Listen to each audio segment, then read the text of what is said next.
Nagluluksa ang Philippine National Police, partikular ang Kawayan Component City Police Station, matapos masawi si Police Corporal J.R. Galabay na nag-alay ng kanyang buhay matapos siyang saksakin ng isang sospek na inaawat niya sa isang kaguluhan sa Barangay Kabaruan, Kawayan City noong Biyernes ng gabi, October 17.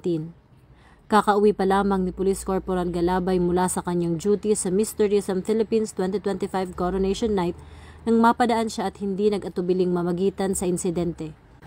Isang kilos na nagpapakita ng tunay na diwa ng paglilingkod ng lampas sa itinakdang oras ng trabaho.